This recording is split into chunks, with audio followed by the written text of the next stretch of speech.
ಹಿರಿಯ ನಾಯಕರು, ನಮ್ಮೆಲ್ಲರ ಮಾರ್ಗದರ್ಶಕರು, ಮುಧೋಳ ಮತಕ್ಷೇತ್ರದ ಜನಪ್ರಿಯ ಶಾಸಕರು ಆದಂಥ ಸನ್ಮಾನ್ಯ ಆರ್ ಬಿ ತಿಮ್ಮಾಪುರ ಸಾಹೇಬ್ರೆ ಹಾಗೂ ಉಪಸ್ಥಿತಿರುವಂಥ ನಮ್ಮ ಮುಧೋಳ ಬ್ಲಾಕ್ ಅಧ್ಯಕ್ಷರಾದ ಅಶೋಕ್ ಹಿರಿಯವರೇ ಹಾಗೂ ನಮ್ಮ ಕೇದಾರ ಮತಕ್ಷೇತ್ರದ 2023 ಅಭ್ಯರ್ಥಿಯಾದಂಥ ಸಿದ್ದು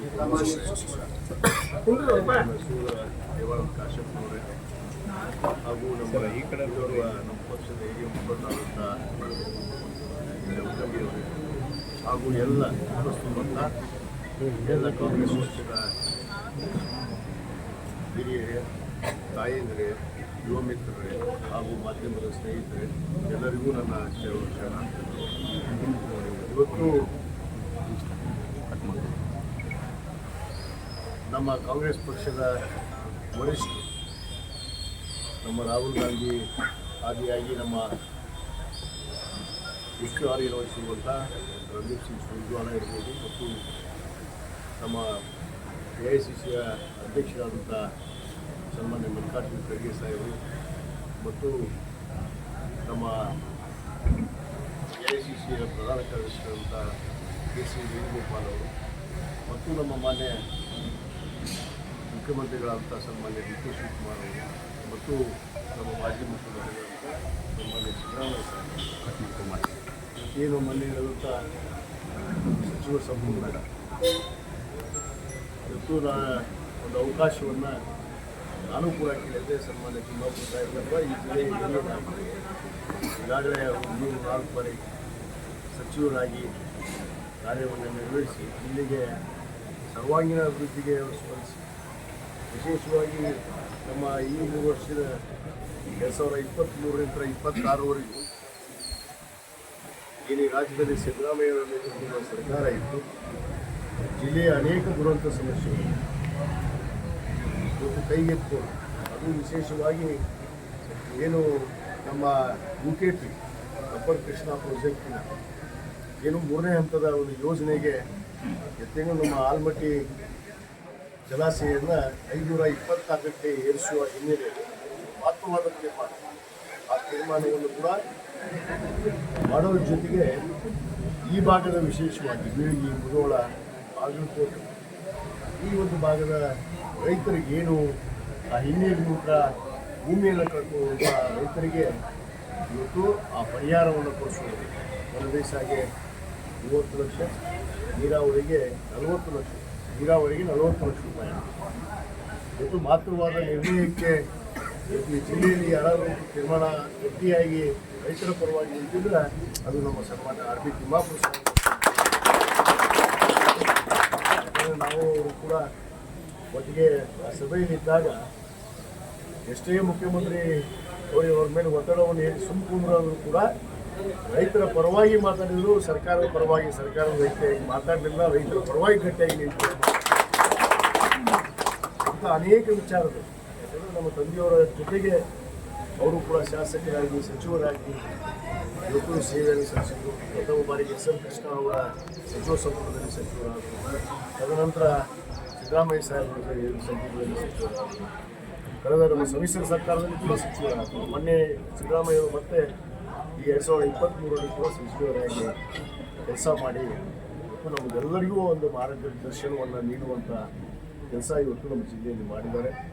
ಇವತ್ತು ಅವರು ಹೇಳಿದ ಹಾಗೆ ಇವತ್ತು ನಾವು ಒಂದು ಆಕಾಂಕ್ಷಿಯಾಗಿ ನನ್ನ ಮನವಿಯನ್ನು ಸಲ್ಲಿಸಿದ್ವಿ.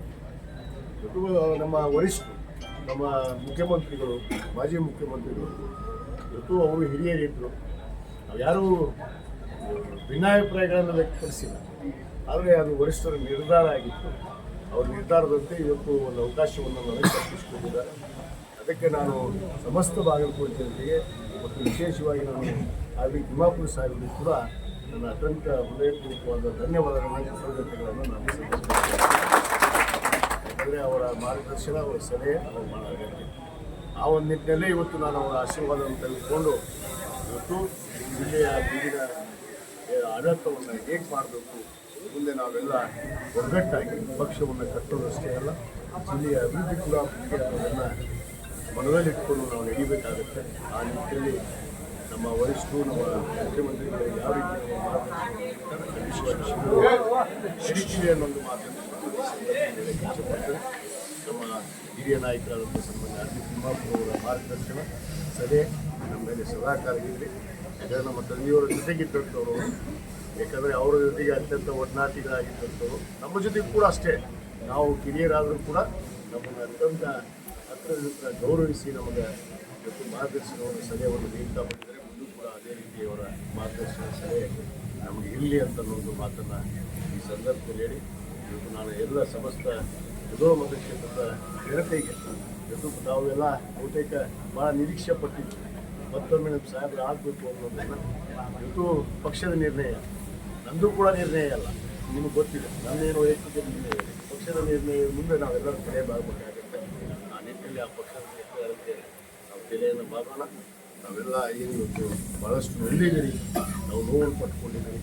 ಖಂಡಿತವಾಗಿ ಅವರು ಹಿರಿಯ ನಾಯಕರಿಗೆ, ಯಾವತ್ತೂ ಹಿರಿಯ ನಾಯಕರಿಗೆ ಅವರು ಬಿಟ್ಟರೆ ಈಗ ನಮ್ಮ ಸರ್ಕಾರ ಡಿ ಪಾಟೀಲ್ ಸಾಹೇಬ್, ಯಾಕಂದರೆ ಹಿರಿಯ ನಮ್ಮ ಸಲಹೆಗಾರರಿದ್ದಾರೆ ನಮ್ಮ ಜಿಲ್ಲೆಯಲ್ಲಿ.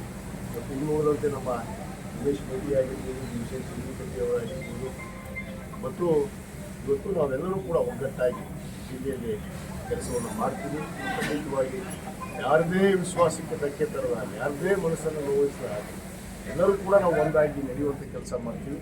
ಅದಕ್ಕೆ ತಮಗೆಲ್ಲ ನಾನು ವಿನಂತಿ ಮಾಡ್ಕೊಳ್ಳೋದಷ್ಟೇ, ನಾವು ಜೊತೆಯನ್ನು ಪಟ್ಕೊಂಡಿದ್ದೀವಿ, ಸರಣೆಯನ್ನು ಮಾಡುವಂಥ ಗುಣ ಕೂಡ ನಮ್ಮಲ್ಲಿ ಬರಬೇಕು. ಯಾಕಂದರೆ ನಾವೆಲ್ಲ ಕಾಂಗ್ರೆಸ್ ಪಕ್ಷದ ತತ್ವ ಸಿದ್ಧಾಂತದಲ್ಲಿ ನಡೆದಂಥವು.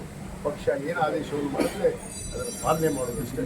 ಈಗಾಗಲೇ ನಮ್ಮ ಮಾನ್ಯ ಮುಖ್ಯಮಂತ್ರಿಗಳು ರಾಜ್ಯದಲ್ಲಿ ಮತ್ತು ಹೊಸ ಒಂದು ಚೈತನ್ಯವನ್ನು ತರೋದಕ್ಕೆ ಅವರು ಮುಂದಾಗಿದ್ದಾರೆ.